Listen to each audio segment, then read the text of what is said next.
So this is just a lazy Sunday upload of someone else talking. And I do this from time to time because there are some people whose words are much better heard uninterrupted by the likes of me. So today I present to you Douglas Murray. Now if there's anyone worthy of joining the Four Horsemen, then I think Douglas Murray would be right up there on the list of candidates. What follows is excerpted from a speech Murray gave at the Dangerous Words conference held in October of last year in Stockholm, specifically the stifling of free speech on the topic of the migrant crisis in Europe and the disastrous consequences. Free speech isn't something which is just one of a set of things you can pick and choose from. It is the absolutely central right upon which every other right is based. And that awareness of that, it strikes me, is disappearing all the time. Its absolute centrality, I would say, is being demonstrated day in and day out at the moment. And let me give you an example of that.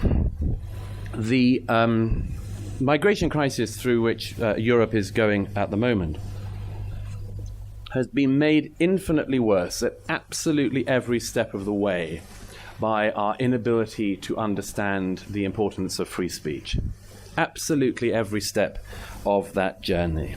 It's my belief that when the speech goes wrong, the ideas go wrong, and when the ideas go wrong, the politics goes wrong. And our politics has gone so very wrong in recent years because the speech has gone wrong, because the ideas have gone wrong. Let me give you a couple of examples. In September last year, at the height of the crisis that she herself had created, Chancellor Merkel sat at a lunch at the UN in New York and was sitting next to Mark Zuckerberg of Facebook. And Chancellor Merkel, unfortunately, as can happen to anybody, had an open mic. Her mic was still on, or there was a mic on the table that was on, and it picked up about 30 seconds of the conversation between her and Mark Zuckerberg, which they had thought was private. And in it, Chancellor Merkel opens by saying to Mark Zuckerberg, "What can you do to stop people writing anti-migration stuff on Facebook?" And his reply was, "We're working on it." Now, absolutely everything, in my view, that has gone wrong in Europe in recent years can be traced back to that exchange. It epitomizes the problem. Chancellor Merkel, by the way, doesn't just try to stop criticism of herself. She tried to stop through Facebook the dissemination of almost any view of the migration crisis that was not entirely supportive of her point of view. And when I say that when the speech goes wrong, the politics goes wrong, here are just a few examples of how that happens. George Orwell said, it's one of the quotes that was on the handout for this conference, famously said that if liberty means anything at all, it means the right to tell people what they do not want to hear. So let me divide this into two different sections. Firstly, what Chancellor Merkel and other politicians across our continent, and particularly I would say the Swedish government, did not want people to hear.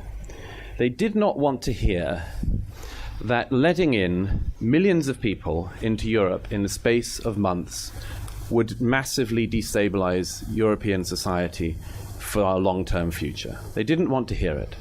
They wanted to believe that societies, cultures like ours, are such enormously powerful things that you could allow in millions of people from totally different cultures and that they would get with the program on the second or so day they arrived. I don't see cultures like that, by the way. I see them more as kind of fragile ecosystems, which take years and years to grow up, decades and centuries to develop, and which can be destroyed in the space of a lifetime.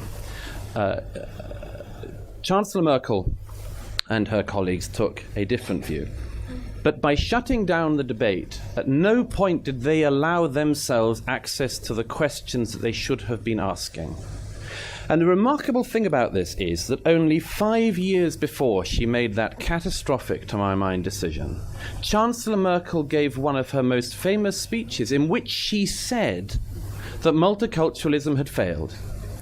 What did she mean by that? She said it herself. She said, we at the beginning of the speech, she said, we had assumed that the guest workers would go home. To my mind, this is a demonstration of every single thing in the post-war migration period in Europe having been woefully misunderstood. At no stage did any of our politicians ever anticipate the things that would happen next. At no stage. People thought that the people who came in would leave. People thought they wouldn't come in such large numbers. People thought they would come in such large numbers, but then they would integrate. People then thought maybe they shouldn't integrate.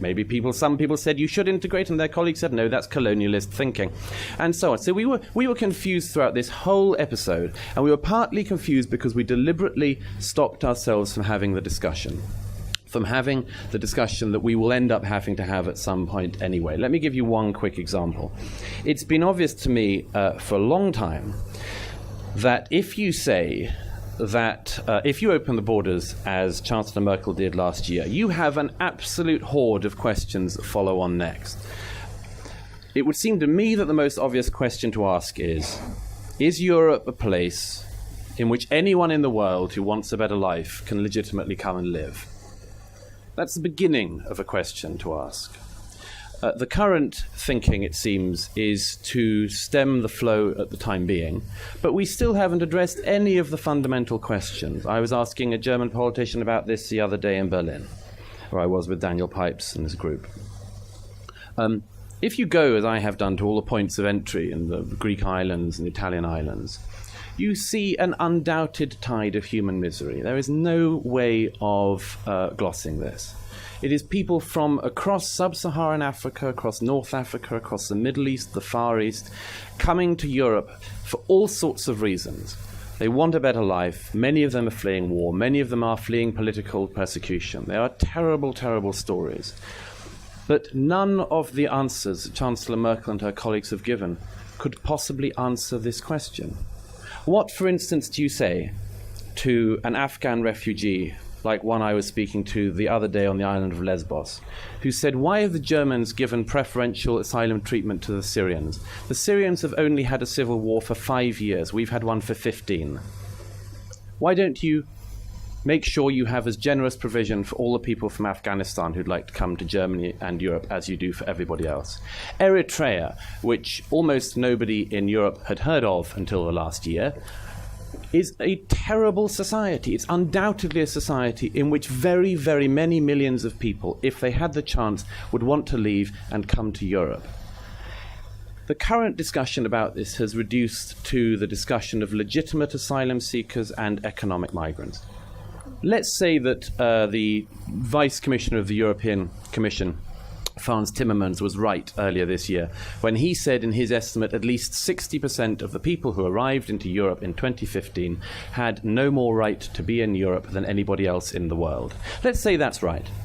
Let's say that there are going to be consequences from that. Let's say that Germany is therefore going to deport 750,000 people who arrived last year. Let's say that Sweden is going to, as one of your government ministers pretended, deport 80,000 of the people who arrived last year. None of this is going to happen.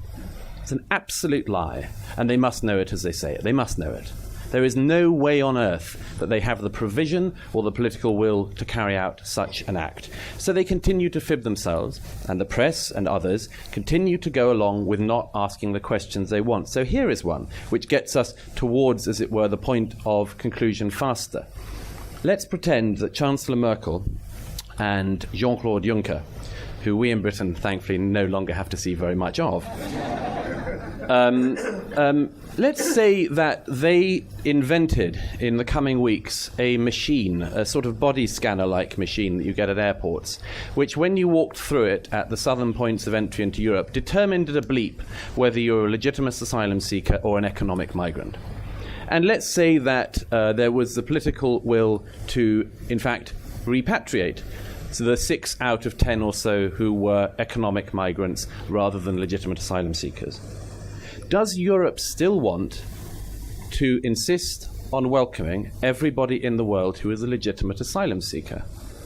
Now, my view is that, laudable as that is, it's impossible. Recently, on one of the Greek islands, I was speaking to some young men from Bangladesh. They are opponents of the regime there. They are enemies of the government, and they have a completely legitimate asylum claim in Europe.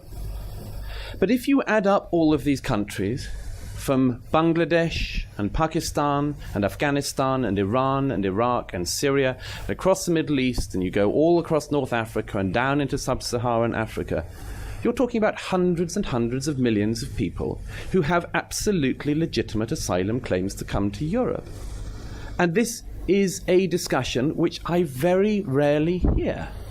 I very rarely hear any politician willing to get into the long grass on this and talk about it realistically.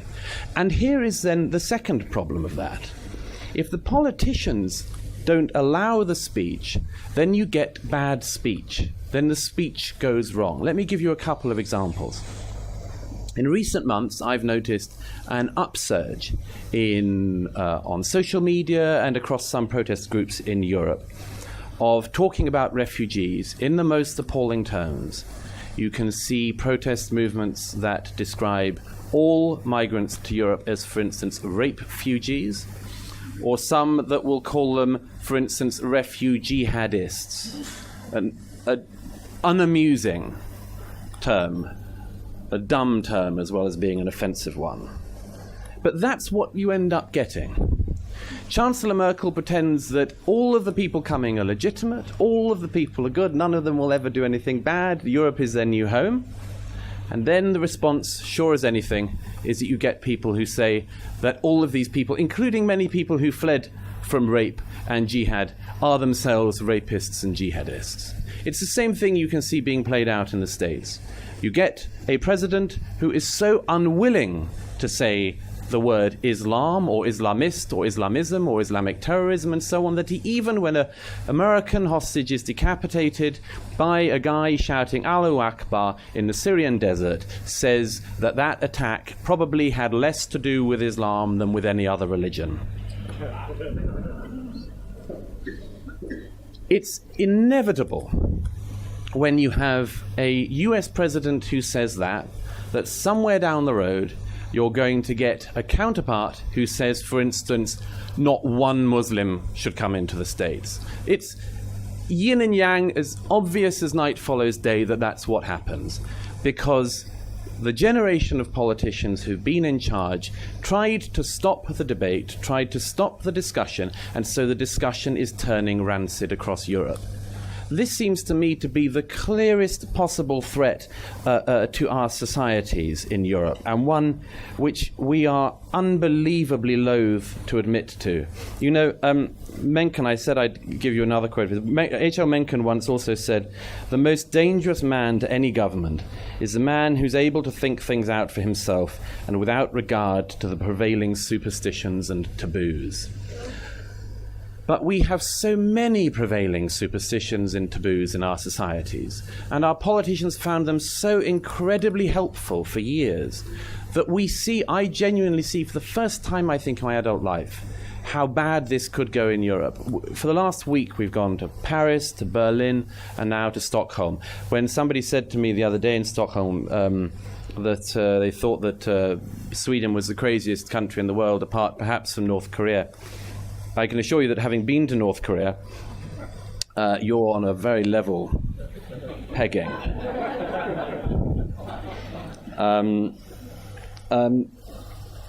There are so many things that one can see going wrong because, as I say, the speech has gone wrong, because the ideas have gone wrong, and we never thought them out.